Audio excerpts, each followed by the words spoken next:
everybody, welcome to Real Talk, brought to you by Sun Basin Theaters. We're here at Deer Park Cinema. My name's Cassidy Tamburo, and I'm here with Camrin Meyer. Hi, I'm Camrin Meyer, theater usher extraordinaire, here to tell you to follow the red line and enjoy.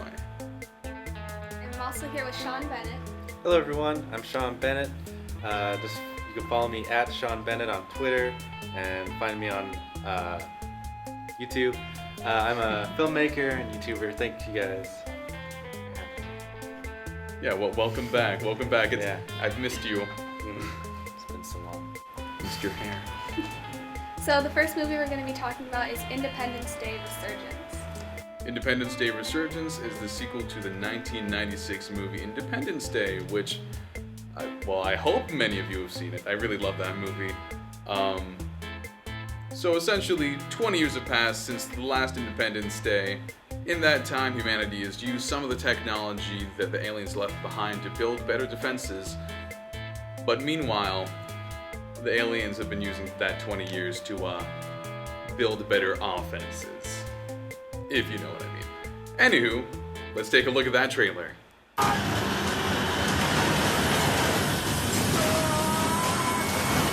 They like to get the landmarks.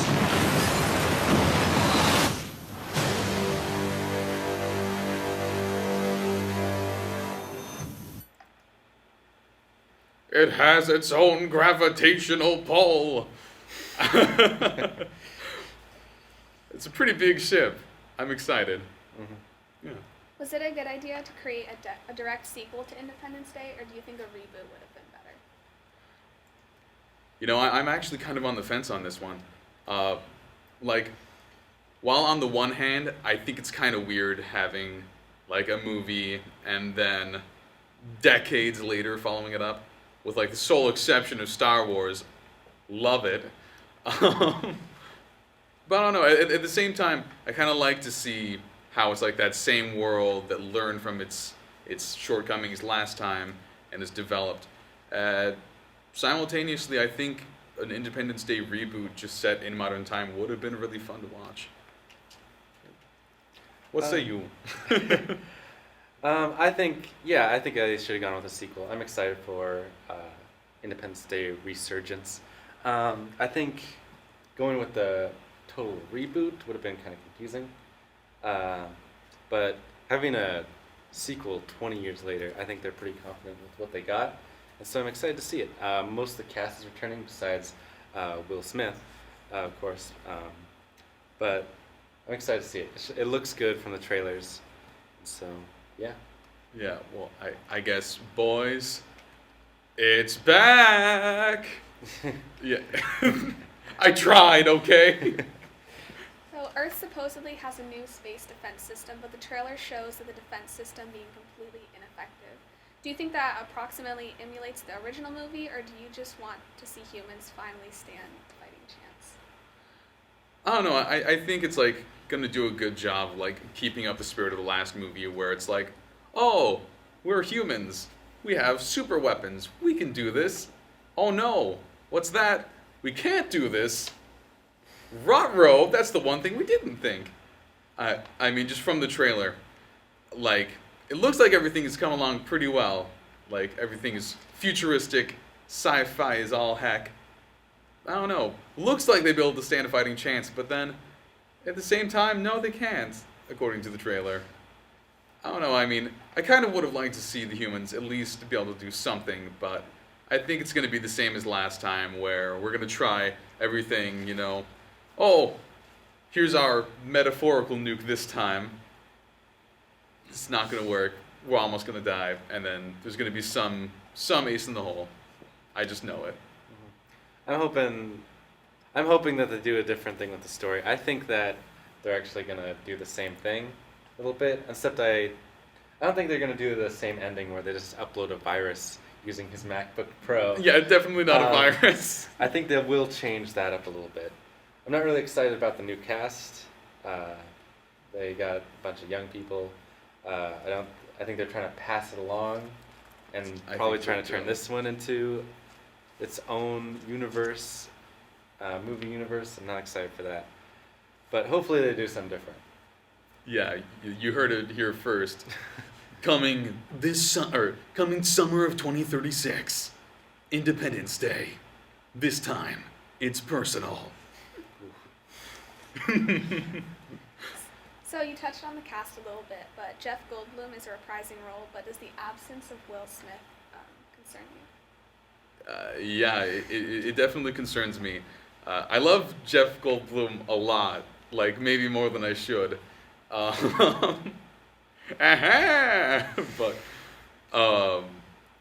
I'm just happy to see him back. Will Smith was definitely like the quintessential perfect protagonist for the first Independence Day. And I am really, really sad to see that he's not going to be here for the sequel. But, I don't know. At the same time, I guess it's kind of good that they're passing it on to a new protagonist. I mean, 20 years have passed, as we've talked about like 7 million times in the last 2 minutes. Yeah. Will Smith, if you didn't know, he was actually shooting the movie Suicide Squad during the time of though they were filming Independence Day, so he couldn't really be a part of it. Like, he kind of had to make a choice, and I think he made the better choice. I'm excited to see him in Suicide Squad, but I do hear that he was upset that he could not reprise his role. I don't think it will affect the movie at all. It seems like they've kind of like killed his character. So he won't be returning in any further sequels unless they revive him somehow. But it doesn't concern me at all. They brought back most of the cast. I think it probably would have opened a little bigger if people would have saw a really familiar face. But, I think so too. So as far as just like box office wise, I think they're a little bit concerned there, but I'm not concerned with it at all. Yeah, actually, I'm kind of predicting that it's going to do a little slow in the box office, but I think it's going to do really good on DVD and Blu-ray. At least that's what I'm predicting.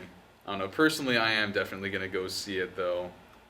This is it July 4th, right? Is actually when it's coming out, so I'm really looking forward to it. Yeah. The new alien ship is enormous. Do you think that bigger is better in this case? Well, I remember back in the original Independence Day, they were talking about like, oh, there's a mass. It's a quarter the size of the moon, and it's heading towards the Earth. I remember just being like absolutely blown away by something that big when I was a kid.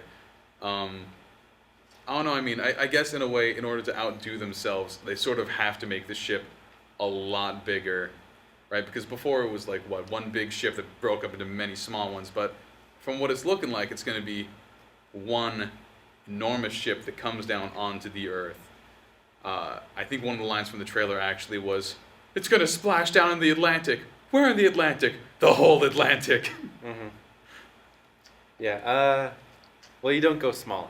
You always go bigger in these sequels. Maybe in the third one, it'll like swallow the Earth. Yeah. Probably. The third one is just a black hole. Has nothing to do with aliens. It's just a black hole. Yeah. So yeah, you definitely go bigger. I think that's the only thing you can do, really. What else can you do? I don't know. I mean, could have been like introduce like different alien species to like fight over the territory of Earth and its resources or something. I mean, we already know their motto is no peace, no coexistence. It's like one of my favorite quotes. I don't know. I mean, personally, like I was kind of hoping that it would be a different species of alien that was coming down to like invade Earth this time, but it looks like it's just the same species of alien coming back for vengeance. Another line from that trailer was, "Why are they screaming?" Talking about the aliens that they have captured in cells. And then the next character says, "They're not screaming, they're celebrating." Give that guy an Oscar. So the next movie is The Shallows. Oh, I am so excited for The Shallows. For those of you that don't know, it's like an upcoming like shark horror thriller kind of movie. Essentially, there's this young lady that's surfing. She sees this shark which attacks a couple of the people that are out surfing there with her, and it bites her leg, and then she barely escapes away under the safety of a little rock. Let's take a look at that trailer. 30, 40 yards. It takes him 32 seconds.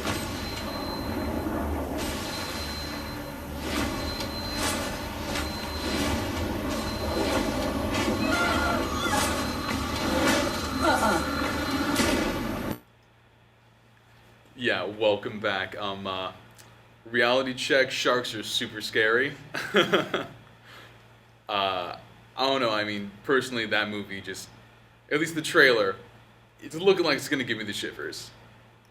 Shark movies have had a bad reputation in past years between Sharknado and other movies. Do you think The Shallows has the chance to put the blood back into the water?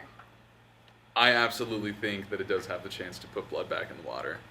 I mean, like, I remember back when like I first learned about Jaws as a small child, I was like, oh, what's this? Sharks? They're the scariest thing in the world. Dinosaurs? Nah.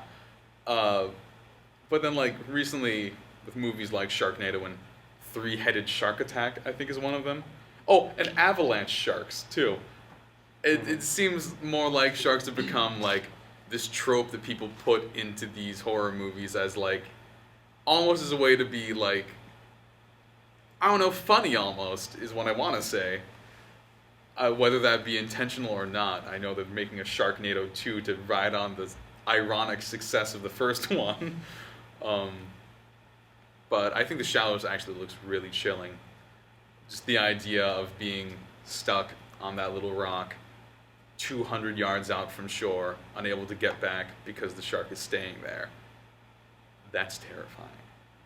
I actually think they're working on the third one. Oh my god, they are? So, yeah. No!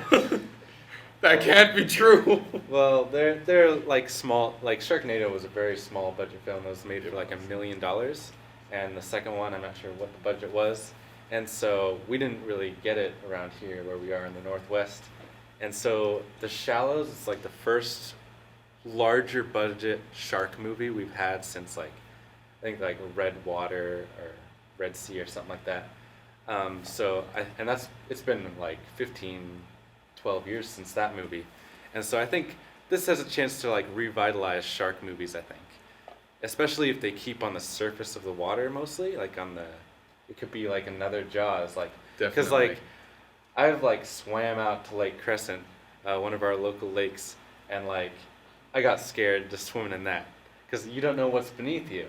And if they play with that kind of fear, I think this could make its own money, like make its money back and more, I think, since it's like coming out in the summer or late spring. Yeah. And so I think it has a chance to really shine because we haven't had a shark movie, big budget, in a while. So I'm excited to see this one. Yeah, and then like the real big question is like, will this allow more parking at beaches this summer? So Blake Lively's character is implied to stay at the same spot throughout the entire movie. Do you think that this is artistic or boring?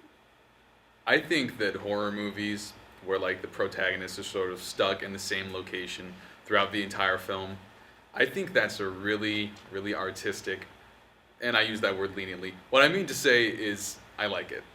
I think that it creates a terrific sense of claustrophobia in the audience. That terrible feeling of being completely and totally trapped with a shark literally circling around you in the water just waiting for you. I think that it's a terrific mechanic that they're putting into movies. Like, if either of you, or any of you out there, have seen the movie Hush, it's a movie about this deaf lady that's being trapped in her home by a murderer that's just playing games with her the entire night, and it's set entirely just in her house and in the yard around it. And that movie, I think, was terrific. Mm-hmm. Usually when filmmakers or Hollywood makes movies where it's only like one person basically on screen for most of the period of the movie, usually is to give that actor, actress a chance to shine in like a particular role, because they're the only person on screen, the only personality that the audience has to go off of. And so it's usually Oscar bait, because we've seen with Tom Hanks. Castaway? Castaway, he had a really chance to shine in that movie, and that was a great movie. And I think Ryan Reynolds starred in a movie called Buried, where the entire movie takes place in a box with him in it. Oh. And I haven't seen it, but I heard great things about it. And I heard that Ryan Reynolds does really great in that movie. And so it taking place entirely on a buoy or a rock. It seems like it takes place in a couple different places, but always All kinda- within 200 yards of the shore, mind you. Yeah, so it seems like this movie's gonna give this actress a chance to shine, and I think hopefully in a really good way, and hopefully we'll see her name said at the Oscars. Yeah, Blake Lively. You heard it here you heard it here first, folks. You're looking out for the Oscars. Fingers crossed. So sharks are only responsible for one death in every 2 years in the United States. Why do you think sharks have become such infamous killers in Hollywood? Well, if I'm not mistaken, it all goes back to like the turn of the century. Jaws was based on like an actual event where there was like 12 shark attacks, all within like like a week, I think. Down in Florida, there was a bull shark that, because of changing water currents, ended up in Florida in a river, actually, because bull sharks can actually swim in fresh and like salt water, which resulted in a lot of terrible, brutalized, pain and gore, lives lost. Jaws essentially took that terrible, tragic story and that sensation of being trapped in the water with something that can move around when you can't, and turned it into an enormous unilateral success. I think that really every other shark movie after that's just been trying to capture that same sense of fear that Jaws did. I agree. Sharks are they're like the epitome of fear. They're like, some people just hate the ocean in general, and with sharks added on top of that, it just adds another layer of fear for people, another reason not to go in the water. And so I think that Hollywood is just definitely trying to capitalize on that fear mentality, so why not? Yeah, you're right. I mean, there's like a million different things that you can say about sharks that are scary, like they have multiple rows of teeth and They could eat you. yeah, they can eat you. Get this man an Oscar. So the next movie is Free State of Jones. I am really, really excited for this one. I love period films. I absolutely love war films too. This is actually an aspect of the Civil War that I've never learned about, like in school or outside of school at all. I'm really excited to see what this movie has to offer in those regards. Let's take a look at the trailer. They're deserters, poor farmers, and runaway slaves who don't have much to lose. Mr. Moses, what are you? Free man, Captain. Sure is. Just hang 'em. See anything? What a show, Matthew McConaughey. So Free State of Jones follows a rebellion within the Confederate States of America. As someone without much prior knowledge of this rebellion, are you expecting a happy or a sad ending? I know that overall, obviously, the Union defeats the Confederacy in the end of the Civil War, but at the same time, I kind of feel like this little rebellion is going to be squashed before the turning point in the war. I mean, God knows I want a happy ending, but at the same time, not seeing it in the cards.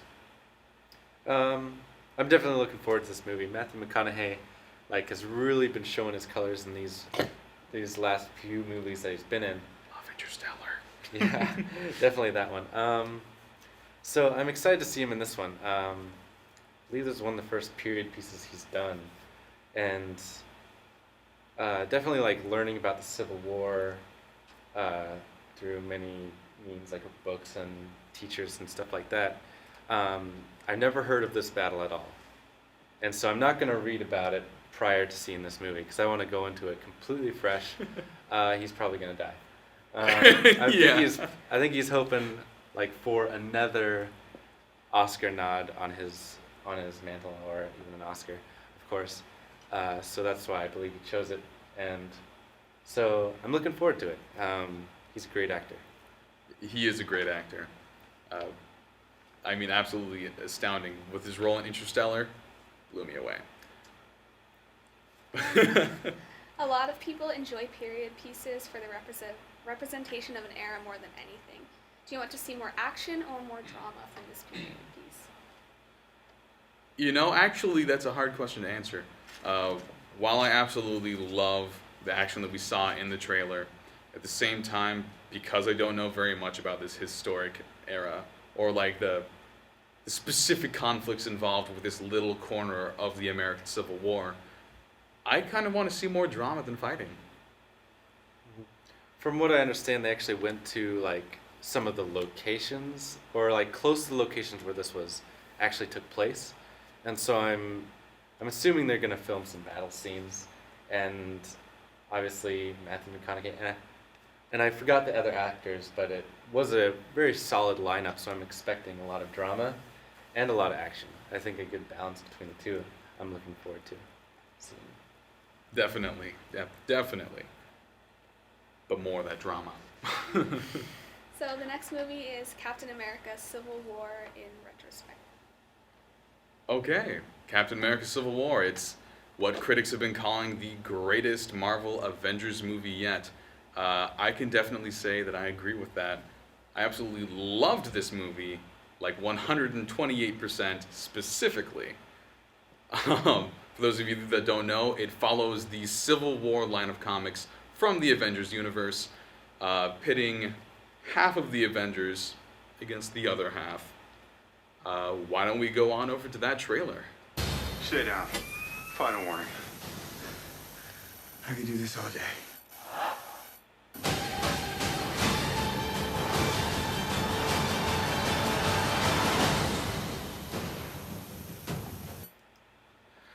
You know, really, if I could, I would have just put the entire movie in there instead of just the trailer.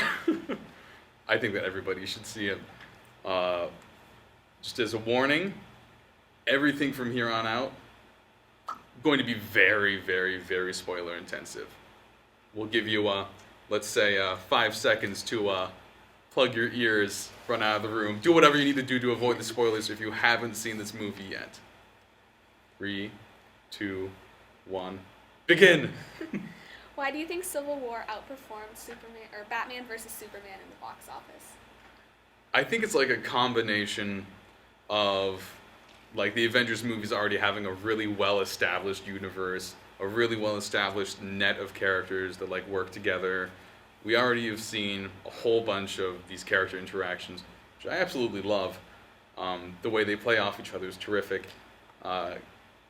There's a lot more comedy involved in the Avengers movies than there were in Batman vs. Superman, which I think is, for a lot of people, the main criticism of Batman vs. Superman, actually. And then past that, I think that the ad campaigns for Civil War were like even more, you know, just on top of it than the Batman vs. Superman ad campaigns. And what say you, Sir Goodhair? Thank you. Why it outperformed Batman v Superman? Because it's simply a better movie. I liked both. Definitely Civil War, a Stick it 10 to out him. of 10 for me. I very rarely give a 10 out of 10. But every time I think about this movie, I saw it twice. Every time I think about this movie, I'm amazed on how much detail and how much went into it. Story and plot-wise, there's like plot twists towards the end, where Iron Man finds out who killed his parents. It was Bucky, and I remember like watching it, like, wow, that was just something that they just added, and it was so amazing. It contributed so well to the overall movie, because you like get little pieces here and there of what actually happened. And so I love this movie. It's I could talk about it for hours. You know, I actually couldn't agree more about that twist towards the end.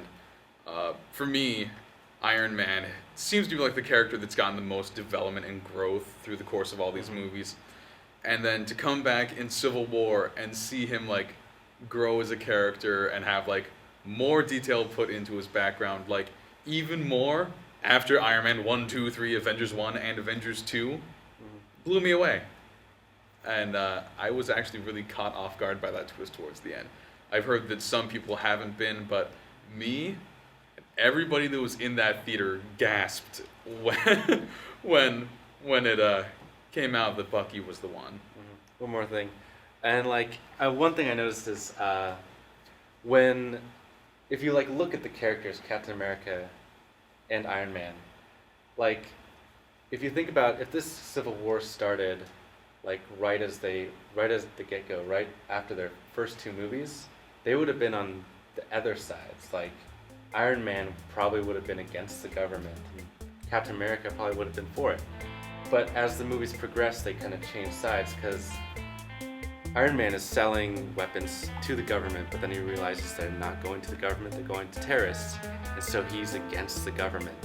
But through his movies and through like the Avengers and stuff like that, he realizes that he's made mistakes, and so he wants to reverse those mistakes. He wants to make up for those mistakes, and so he's on the side of the government. He's playing it safe now because he's seen what can happen if he makes his mistakes, and he's not held accountable to them. But if you watch Captain America's side, he would be for the government at the beginning because he's a soldier. He works for the government. That's right. But as you go through his movies, you see that in the second movie, like the government can't be trusted because he was infiltrated by Hydra, You're right. It's Nazi organization. Exactly. And so you kind of see that build up through all these movies, and just to see that all play out on screen in one movie, all that like build up is amazing. And so just thinking about that, like it just makes it that much better of a movie. Yeah, I didn't even realize until you said it that they did a hardcore flip-flop on their pro-government, post-government. But anyways, moving on. So that's all the time that we have for today. Oh, really already? Oh. Well, thank you guys for being my wonderful co-host as always. I'm Camrin Meyer. Give me a shout out on Twitter. That's at Camrin_Meyer. And you can find me on Twitter and YouTube just at Super Sean Films. And you can find me on Twitter at Cassidy Tamburo. Thanks for watching.